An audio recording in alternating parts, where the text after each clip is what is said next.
Hello everyone, this is Nagma and welcome to our YouTube channel. Students, I hope all you are fit and fine at your places. So student, हम लोग ribosomes का discussion कर रहे थे in the last session. हमने ribosome part 1 में बहुत सारा जनरलाइज टर्म पे राइबोसोम का डिस्कशन किया था. हमने देखा था कि राइबोसोम हमारा कितना मेन रोल प्ले करता है, हमारा प्रोटीन फॉर्मेशन में हेल्पफुल होता है, हमारा प्रोटीन फॉर्मेशन करता है. ओके, सो बायोजेनेसिस के प्रोसेस में क्या होता है स्टूडेंट्स की biogenesis of the ribosomes are involved in the formation of ribosomal RNA and protein ribosomal protein. जो हमारा राइबोसोम्स का फॉर्मेशन होगा वो हमने देखा था कि हमारे राइबोसोमल RNA एंड हमारा प्लस राइबोसोमल प्रोटीन से मिलकर के फॉर्मेशन हो रहा था. ठीक है, हमारा जो हमारे इसके जो फॉर्मेशन के प्रोसेस में हमारे ये दो कंपोनेंट इन्वॉल्व होते हैं. ठीक है, ये दोनों मिलकर के क्या बनाते हैं, हमारा राइबोसोम्स का फॉर्मेशन करते हैं. ओके, सो इन यूकैरियोट्स, अगर हम यूकैरियोट्स की बात करें तो यूकैरियोट में हमारा जो मेनली साइट होता है राइबोसोम्स का सिंथेसिस का, वो हमारा क्या होता है, वो हमारा न्यूक्लियोलस होता है. क्योंकि अभी हमने न्यूक्लियोलस तो नहीं पढ़ा है, लेकिन फिर भी हम थोड़ा सा डिस्कशन कर लेते हैं. यहाँ पर हमने देखा कि हमारा न्यूक्लियस का, हम जनरल तौर पे सब न्यूक्लियस के स्ट्रक्चर को अच्छे से जानते हैं, क्योंकि हम इसका स्ट्रक्चर कहाँ पर देखते हैं, हम जब यूकैरियोट्स एंड प्रोकैरियोट्स की डिफरेंस की बात करते हैं सेल्स की, तो हम देखते हैं कि जो हमारे इन प्रोकैरियोट्स में हमारा वेल डिफाइंड न्यूक्लियस नहीं होता है, और वेल डिफाइंड न्यूक्लियस की बात जब हम करते हैं तो हम उसके प्रॉपर स्ट्रक्चर को देखते हैं. तो अगर हम न्यूक्लियस के स्ट्रक्चर की बात करें तो हमारे इसमें क्या होता है, हमारा थ्रेड लाइक स्ट्रक्चर, यानी कि हमारा क्रोमोसोम्स प्रेजेंट होते हैं, यानी क्रोमैटिन प्रेजेंट होता है, हमारा न्यूक्लियोलस प्रेजेंट होता है, एंड हमारा न्यूक्लियोप्लास्ट एंड ये डबल लेयर हमारा न्यूक्लियोलस की न्यूक्लियर मेम्ब्रेन होती है. ठीक है, ये हमारा मेनली क्या है, हमारा ये जो न्यूक्लियोलस है, हमारा न्यूक्लियोलस हमारा चीफ रोल प्ले करता है हमारे किस चीज के सिंथेसिस में, हमारा राइबोसोम के सिंथेसिस में. यानी कि राइबोसोम का सिंथेसिस जो होता है हमारे यहाँ पर होता है किसमें, न्यूक्लियोलस में. ठीक है, राइबोसोम सिंथेसिस. Okay, mainly. अब हम अगर ट्रांसलेशन मशीनरी की बात करें तो प्रोटीन का जो फॉर्मेशन हो रहा है, प्रोटीन का फॉर्मेशन किस तरह से होता है, प्रोटीन के फॉर्मेशन में हमारे बहुत सारी चीजें इन्वॉल्व होती हैं. ठीक है, ट्रांसलेशन मशीनरी. देखो स्टूडेंट्स, हमारे डीएनए से डीएनए के बनने के प्रोसेस को हम क्या बोलते हैं, रेप्लिकेशन बोलते हैं. फिर ट्रांसक्रिप्शन एंड देन ट्रांसलेशन हमारी प्रोसेस आती है, यानी कि प्रोटीन फॉर्मेशन की प्रोसेस जहां पर भी आती है हमारी, वहां पर हम क्या बात करते हैं, वहां पर हम प्रोटीन के फॉर्मेशन की बात करते हैं. ठीक है, तो इन प्रोटीन फॉर्मेशन हमारे बहुत सारे कंपोनेंट, यानी कि राइबोसोम तो इन्वॉल्व हो गई, ribosomes are involve in the formation of the protein synthesis. इसके अलावा हमारे क्या इन्वॉल्व होते हैं, हमारे अमाइनो एसिड इन्वॉल्व होते हैं. अमाइनो एसिड इन्वॉल्व होंगे, हमारे मैसेंजर आरएनए इन्वॉल्व होंगे, जो कि हमारा क्या कर रहे हैं, हमारा मैसेजेस लाते हैं हमारे प्रोटीन्स की फॉर्मेशन के लिए. हमारा क्या प्रोवाइड करते हैं, ये हमारा बताते हैं कि इस ऑर्गेनल में या फिर जहां पर सेल में हमारे इस प्रोटीन की जरूरत है, तो ये मैसेजेस लेकर आते हैं, इनके थ्रू मैसेज भेजा जाता है. ये हमारे मैसेंजर आरएनए कहलाते हैं. देन हमारा टीआरएनए इन्वॉल्व होता है, हमारा ट्रांसफर आरएनए, जो हमारे जेनेटिक इन्फॉर्मेशन को क्या करता है, रीड आउट करता है एंड उसके अकॉर्डिंग कोडोन्स को लगाता है. एंड एक बहुत मोस्ट इंपॉर्टेंट हमारा एंजाइम इन्वॉल्व होता है, कौन सा, amino acyl tRNA synthetase. Amino acyl tRNA synthetase. Okay students, ये हमारे कंपोनेंट जो होते हैं हमारे ट्रांसलेशन मशीनरी में इन्वॉल्व होते हैं, हमारे प्रोटीन के फॉर्मेशन में इन्वॉल्व होते हैं. ठीक है, एमआरएनए जो होता है हमारा एज अ टेम्पलेट काम करता है. अगर हम लिखें तो mRNA function as a template having genetic information. So mRNA हमारा जो काम करेगा कैसे, टेम्पलेट के रूप में काम करेगा. सो एमआरएनए फंक्शन एज अ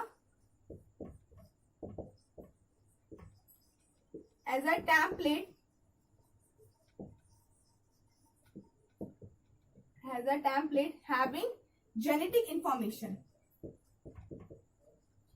ठीक है, ये हमारा जेनेटिक इंफॉर्मेशन को कैरी करता है. नेक्स्ट अगर हम पॉइंट देखें ट्रांसलेशन मशीनरी में, तो हमारा नेक्स्ट पॉइंट निकल के आता है राइबोसोम. राइबोसोम्स हमारा मेनली क्या है, site of ribosome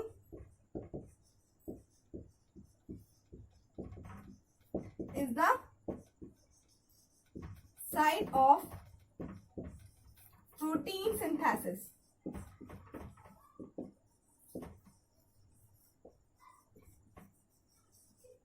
okay, ribosome हमारा क्या सिंथेसिस का, हमारे प्रोटीन सिंथेसिस का मेन साइट होता है। इसके अलावा अगर हम बात देखें, टीआरएनए हमारा ब्रिंग्स करता है, tRNA. So tRNA brings the desired amino acid and reads the genetic information and places amino acid at proper places.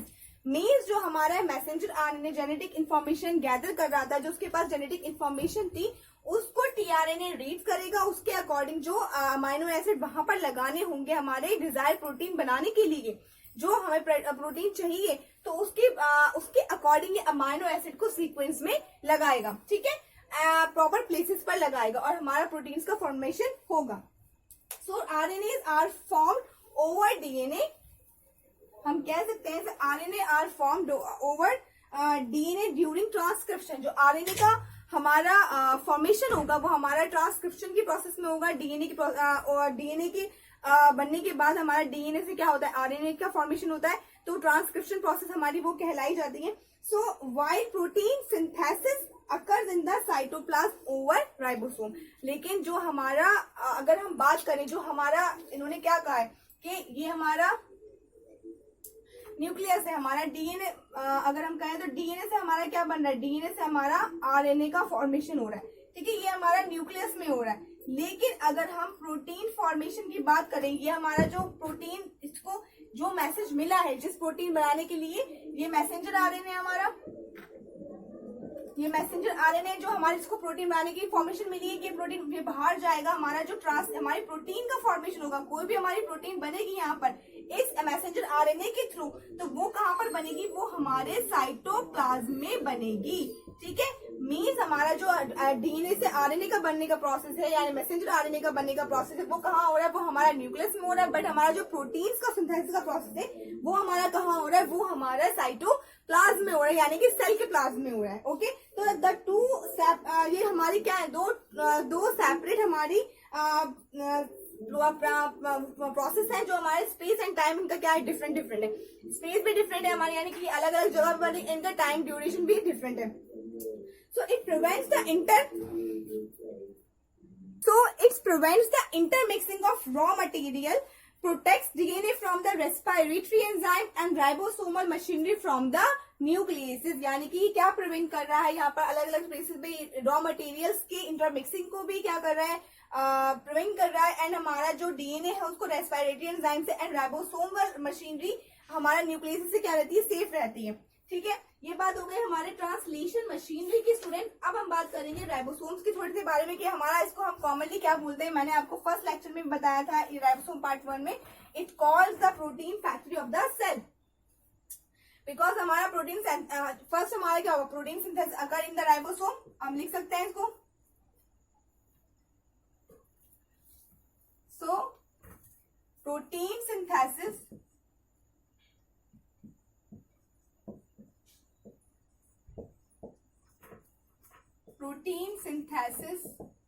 occurs over at ribosomes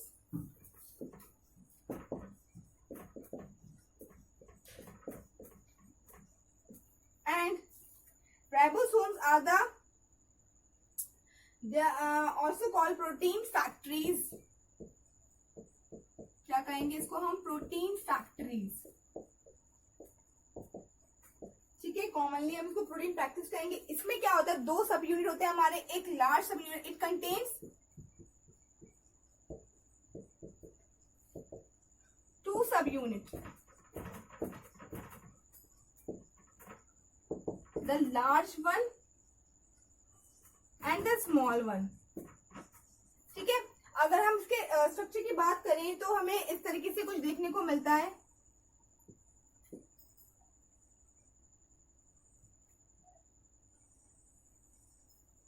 ठीक है। ये थोड़ा प्रॉपर स्ट्रक्चर नहीं है। यहाँ पर हमारा मैसेंजर आरएनए होता है, जहाँ पर सिंथेसिस होते इस तरीके से हमारा इधर की तरफ बढ़ता हुआ चलता जाता है, ठीक है। लार्ज सब यूनिट होगा हमारा, ये स्मॉल सब यूनिट होंगे हमारे, और यहाँ पर बीच में हमारा ग्रूव होगा, जहाँ पर प्रोटीन का फॉर्मेशन होने के बाद ये ग्रूव में क्या होता है, ये ग्रूव हमारा प्रोटीन को ऊपर की तरफ पुश कर देता है, ठीक है। न्यूली फॉर्म हमारी पॉलीपेप्टाइड जो बनती है हमारी उसको हमारा ऊपर की तरफ पुश कर देता है। एंड हमारा अगर हम कहें तो अगर हम इसे ये भी कह सकते हैं कि हमारा जो स्मॉलर सब यूनिट है प्रोटीन का, जो हमारा राइबोसोम का स्मॉलर सब यूनिट है हमारा फिट्स हो जाता है हमारा लार्जर सब यूनिट के बीच एक कैप की तरह, but leaves a tunnel for mRNA. यानी कि हमारा जो मैंने स्ट्रक्चर रफली ड्रॉ करा है हमारा, तो एक ही कैप की तरह जो स्मॉलर सब यूनिट होगा और लार्जर सब यूनिट होगा एक कैप की तरह एक दूसरे पे फिट करेगा, लेकिन जो बीच में ये टनल आपको थोड़ा गैप दिख रहा होगा वहां पर एक टनल की तरह ये हमारा एमआरएनए, एक टनल में एमआरएनए हमारा प्रेजेंट होता है। अगर हम इसको प्रॉपर वे में देखें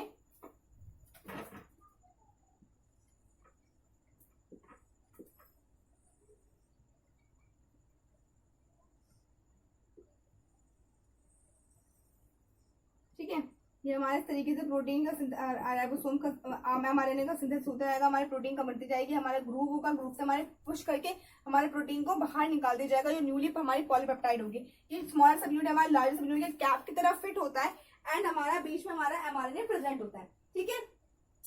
एंड जो हमारा एक दूसरे के साथ ये जो हमारा जब ये प्रोसेस होता है हमारा, यानी कि हमारा प्रोटीन का सिंथेसिस होता है, तभी हमारे ये सब यूनिट जो होते हैं आपस में डिसोसिएट होते हैं, एसोसिएशन करते हैं हमारा, और उसके बाद जब हमारा ये प्रोसेस प्रोटीन के फॉर्मेशन का निबट जाता है, स्टॉप हो जाता है, खत्म हो जाता है, तो ये सब यूनिट क्या करते हैं आपस में एक दूसरे से अलग हो जाते हैं, ठीक है।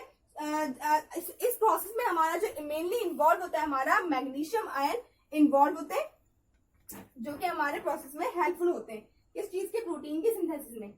Magnesium ion is responsible for the association and necessary for the association of the two both subunit, ठीक है। Smaller one and larger one को क्या करेगा हमारा दोनों को एसोसिएट करने के लिए हमारे मैग्नीशियम आयन की नीड होती है।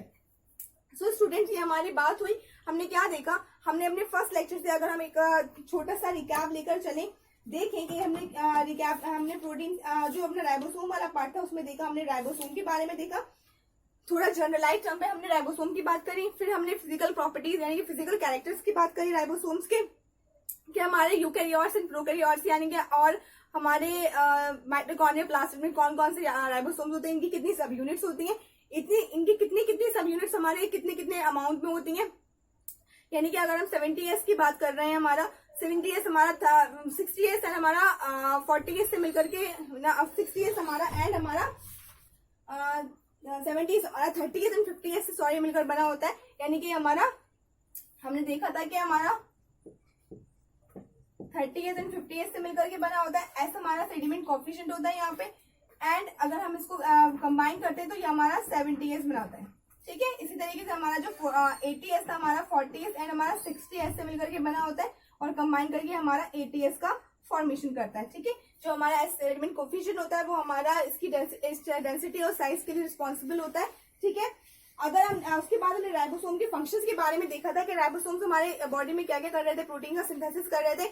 नेक्स्ट हमने आज की वीडियो में हमने बायोजेनेसिस का प्रोसेस देखा, राइबोसोमल आरएनए एंड प्रोटीन हमारे राइबोसोम की फॉर्मेशन में हेल्पफुल है। देन हमने देखा ट्रांसलेशन मशीनरी कि हमारे प्रोटीन का सिंथेसिस कैसे कैसे हो रहा है। फिर हमने कुछ जनरलाइज टर्म पे राइबोसोम के पॉइंट्स के बारे में बात करी कि जब हमारा प्रोटीन का सिंथेसिस होता है बच्चों, अगर इस तरीके से समझे हम अपने वन बाय वन करिए, अगर हम प्रोसेस को लेके आए तो राइबोसोम्स में हमने क्या ये देखा, ये देखते हैं एक इसको अगर हम चार्ट की फॉर्म में लिखें, कुछ जनरल पॉइंट्स देखे हमने राइबोसोम्स की, ठीक है। फर्स्ट हमने जनरल पॉइंट्स देखे, जनरल पॉइंट्स के बाद हमने क्या देखा, जनरल पॉइंट्स के बाद हमने कुछ इसके फिजिकल कैरेक्टर्स देखे,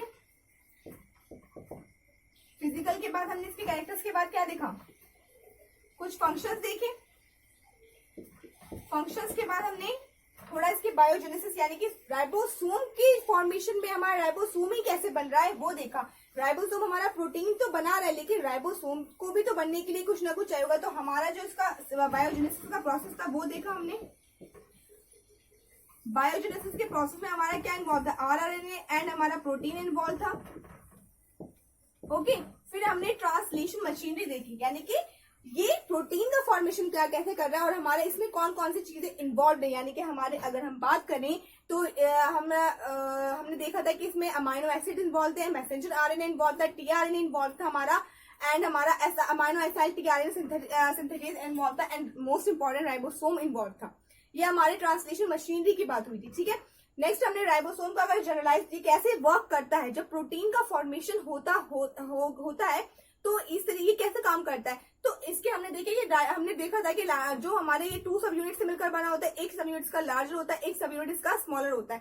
दोनों सब यूनिट मिलकर के हमारा क्या करते हैं, उनके बीच में थोड़ा सा हमारा एक टनल में हमारा एमआरएनए प्रेजेंट होता है, जहां पर हमारा जिसके पास जेनेटिक इंफॉर्मेशन होती है। और टीआरएनए जो होता है हमारा, टीआरएनए आता जाता है और जो एमआरएनए में हमारा जो कोडोन्स लगे होते हैं उसके अकॉर्डिंग अमाइनो एसिड यहाँ पर कोडोन्स को लगाते जाते हैं और हमने अपने डिजायर्ड प्रोटीन का फॉर्मेशन करता जाता है। इसके लिए हमारा tRNA amino acid tRNA synthesis हमारा एंजाइम्स काम करता है इसके लिए। फिर हमने देखा जो हमारा दोनों सब यूनिट के बीच एक ग्रुप लाइक स्ट्रक्चर होता है, जो ग्रुप लाइक स्ट्रक्चर हमारी न्यूली सिंथेसाइज्ड पॉलीपेप्टाइड होती है उसको क्या करता है, न्यूली सिंथेसाइज्ड पॉलीपेप्टाइड को पुश करता है और बाहर निकाल देता है। जब ये प्रोटीन के फॉर्मेशन का पूरा प्रोसीजर चलता होता है तब दोनों ये सब यूनिट क्या होते हैं, एसोसिएट होते हैं। एंड इन दोनों के एसोसिएशन के लिए हमारा मैग्नीशियम आयन बहुत ज्यादा हेल्पफुल होता है हमारा। देन जब ये पूरा फंक्शन हमारा हो जाता है, यानी कि प्रोटीन का फॉर्मेशन हो जाता है, तो हमारा ये दोनों सब यूनिट एक दूसरे से अलग हो जाते हैं। ओके, तो ये बात हो गई हमारे राइबोसोम्स की, ठीक है। अब आज हम इतना ही रखेंगे। अब हमारा राइबोसोम कंप्लीट हो चुका है। हम नेक्स्ट वीडियो में अपने माइटोकॉन्ड्रिया की बात करेंगे। So till then just like the video, share the video, and if you have any query, any doubt, just comment in the comment section. Thank you so much.